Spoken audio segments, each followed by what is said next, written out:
Hare Krishna, dear devotees, please accept my humble obeisances.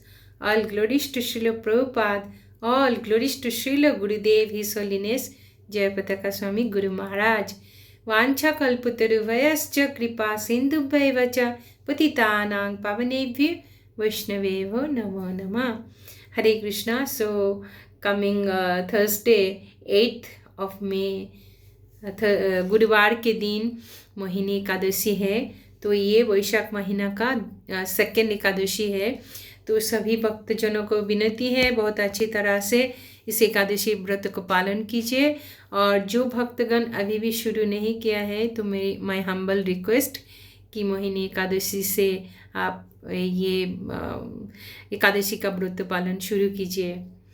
तो शास्त्र में बताते हैं, कृष्ण भूली সেই জীব অনাদি বহির্মুখ অতএ माया तारे दे संसार दुख। तो श्री कृष्ण को भूल के जीव अनादि काल से प्रकृति की जड़ा प्रकृति के प्रति आकृष्ट है, इसीलिए माया उनको तरह तरह की दुख को प्रदान करते हैं। तो परम करुणामय भगवान श्री कृष्ण हमारी जो कृष्ण स्मृति, अभी तो हम भगवान को भूल चुके हैं, तो वो सुप्त अवस्था में कृष्ण प्रेम है हमारे हृदय में, उसको पुनर्जागरण करने के लिए हमें भगवान वेद पुराण आदि ये शास्त्रावली हमें प्रदान किया है। तो भक्ति का मतलब क्या होता है?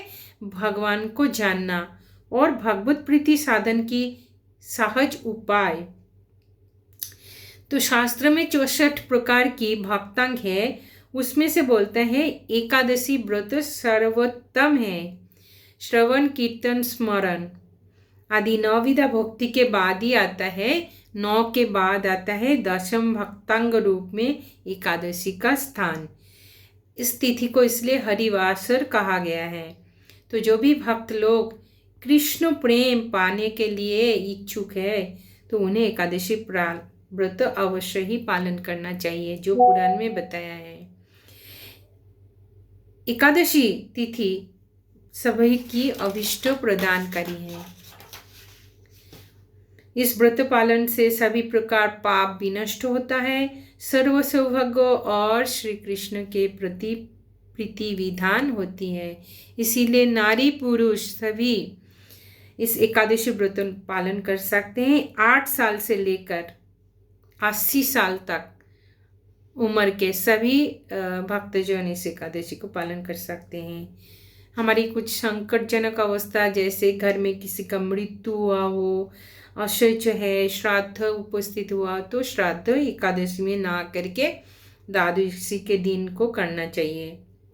ये केवल वैष्णव के लिए नहीं है, सूर्यदेव का उपासक, महादेव के उपासक सभी को ही एकादशी व्रत अवश्य ही पालन करनी चाहिए। दुर्लभ मनुष्य जीवन लाभ करके भी इस व्रत अनुष्ठान अगर हम नहीं करते हैं तो 84 लाख योनि को पार करके ये जो मनुष्य जीवन हमने पाया है ये वृथा चला जाएगा। अहंकारवश एकादशी व्रत त्याग करने पर बहुत यम का यंत्रणा भोग करना पड़ता है। यमराज हमको तरह तरह की पनिशमेंट देते हैं।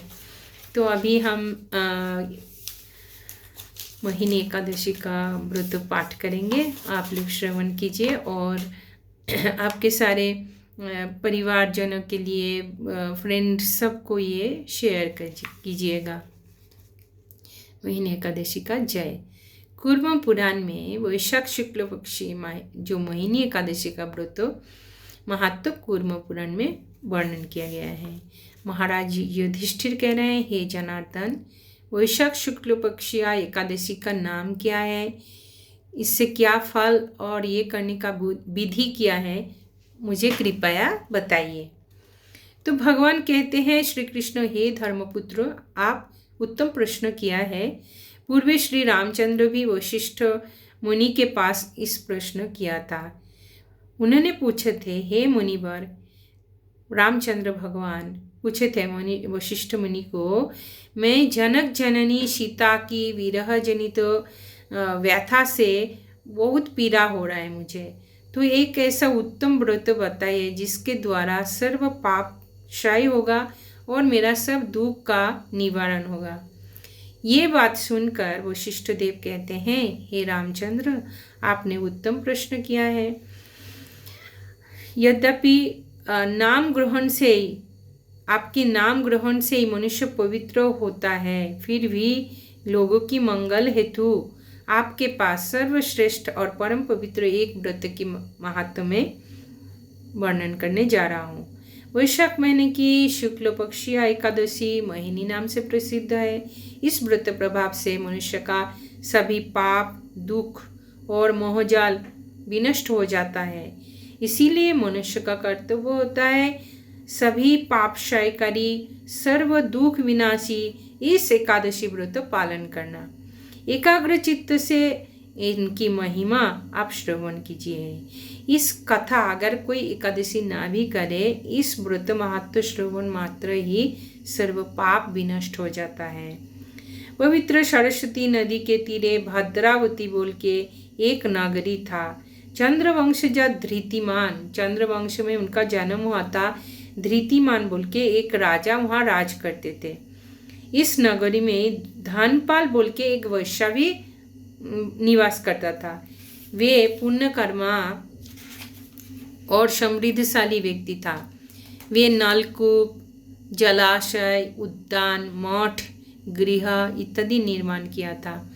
वे परम विष्णु भक्त था और शांत प्रकृति का मानुष थे। सुमना, द्युतिमान, मेधावी, सुकृति और धृष्टबुद्धि बोल के उनका 5 पुत्र था। पंचम पुत्र धृत बुद्धि बहुत दुराचारी था और ये सदैव पाप कार्य में लिप्त रहते थे, जैसे कि परस्त्री का संग करना, वेश्यासक्त, लंपट, दूध क्रीड़ा, तरह तरह की पाप कार्य में उनका वो बहुत आसक्त था। वो ये पाप कार्य करता था। देवता, ब्राह्मण और पिता माता की सेवाएं उनकी कोई इच्छा नहीं था। वे अन्याय कार्य में कार्य करता था। दृढ़ स्वभाव और पितृधन को खाई करी था और सदैव अभक्ष, जैसे कि सूरापान, मांसाहार करता था। पिता धनपाल एक दिन पथ चल रहे थे तो अचानक देखा कि उनकी जो पंचम पुत्र धृष्टबुद्धि एक वेश्या की गले में हाथ डाल के सबके सामने निसंकोच घूम रहा था। उनकी निर्लज्ज पुत्र को इस तरह चोर रास्ते में भ्रमण करते देखकर वे बहुत मर्माहत हुआ। इस कुस्वभाव दर्शन हेतु बहुत क्रुद्ध हो जाते हैं और उनको गृह से निकाल देते हैं। उनकी जो परिवार परिजन सबको परित्याग किया है। इस तरह जब अपनी अलंकार आदि विक्रय करके जीवन चला रहा था तो कुछ दिन उनके पास कुछ पैसा नहीं था। जो भी जेवरात था उससे बेच के जीवन अतिवाहित कर रहे थे। इस तरह चलने के बाद अर्थाभाव वो भी खत्म हो जाता है। धनहीन देख के वेश्यागण को क्या है, ऐसे प्रकृति जो औरत होते हैं उनको बहुत डिमांड्स रहते हैं। जब उनके पास धन नहीं है तो ये वेश्यागण भी उनको त्याग करके चला जाता है। अन्न वस्त्रहीन धृष्टबुद्धि क्षुधा और तृष्णा में बहुत कातर हो गया था। बहुत प्यास लग गया था, बहुत क्षुधा था। तो उन्होंने किया है, अपनी गांव में ही चोरी करना शुरू किया। और एक दिन क्या हुआ, राजप्रहरी उनको बंदी बना लिया था। लेकिन उनके पिता की जो सम्मान है इसको देखते हुए उसको मुक्त कर देते हैं। इस तरह बहुत बार वो चोरी करता है और पकड़ा जाता है, लेकिन फिर भी वो चोरी करना बंद नहीं किया। तभी राजा उनको कारागार में बंद कर दिया है। विचार से कशाघात दंडभोग हुआ, बहुत चाबुक से उनको मारा गया। और कारागार के बाद अनन्य उपाय धृष्टबुद्धि वन में प्रवेश करते हैं। कारावास के बाद जब उनको छोड़ दिया जाता है तो वो कहाँ जाए, वो जंगल में चला जाता है। एकदम घने जंगल में प्रवेश करता है। वहाँ पे पशु पक्षी की वध किया, उनकी मांस भक्षण करके बहुत दुखमय जीवन यापन करने लगा। वो बहुत दुखी था, बहुत रोता था। दुष्कर्म की फल से कोई भी सुखी नहीं हो सकता है।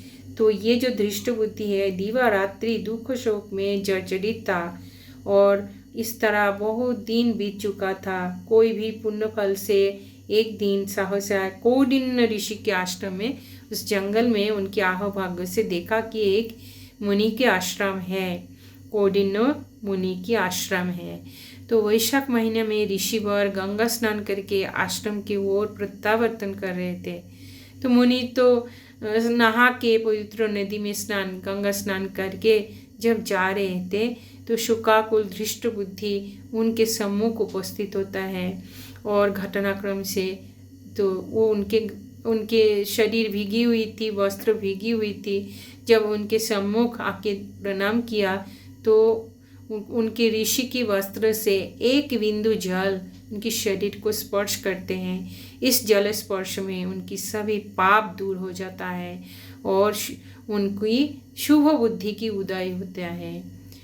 ऋषि के सामने कृतांजलि पूर्व से प्रार्थना किया, हे ऋषि श्रेष्ठ, जो पुण्य प्रभाव से मैं इस भीषण दुख से मुक्ति लाभ कर सकता हूँ, इसका कृपा पूर्वक कुछ उपाय बताइए। तो मुझे इस दुख से भरा हुआ जीवन से मैं कैसे छुटकारा पा सकता हूँ। ऋषिगण तो ऐसे ही परम दयालु होते हैं।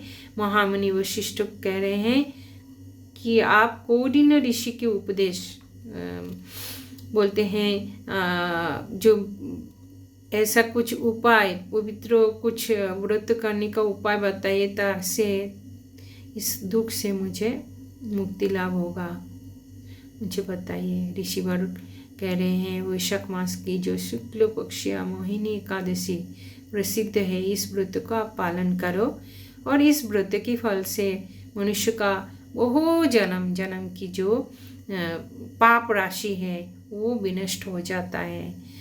महामुनि वशिष्ठ कह रहे हैं, कौंडिन्य ऋषि के उपदेश श्रवण करके प्रसन्न चित्त से धृष्ट बुद्धि इस व्रत को पालन किया। कौन सा व्रत? ये मोहिनी एकादशी का व्रत एज इट इज पालन किया उन्होंने। हे महाराज रामचंद्र, इस व्रत पालन से वे निष्पाप हो गया था। कौन? धृष्ट बुद्धि व्रत पालन करके निष्पाप हो गया है और दिव्य शरीर को लाभ करते हैं। और आखिर में क्या होता है? गरुड़ आरोहण लेकर उनके सभी प्रकार उपद्रवहीन वैकुंठ धाम गमन करें। तो गरुड़ आते हैं और उनको भगवान श्री विष्णु की धाम जो वैकुंठ धाम उनको लेके जाते हैं। हे राजन, त्रिलोक में मोहिनी व्रत से और श्रेष्ठ व्रत कुछ भी नहीं है। यज्ञ करो, तीर्थ स्थान, दान इत्यादि कोई भी पुण्य कार्य इस व्रत के समान नहीं है।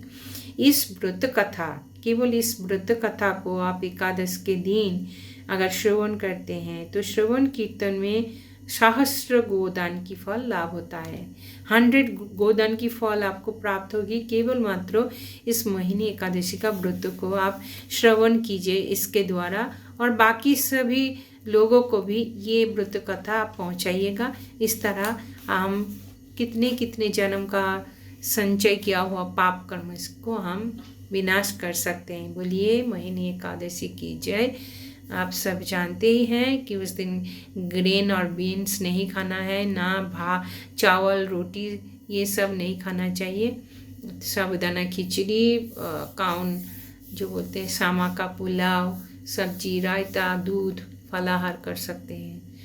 तो अपने जीवन को भी सार्थक बनाइए और दूसरे को भी जीवन को सार्थक बनाने में मदद कीजिए।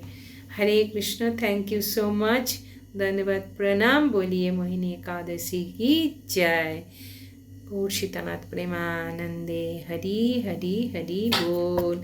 हरे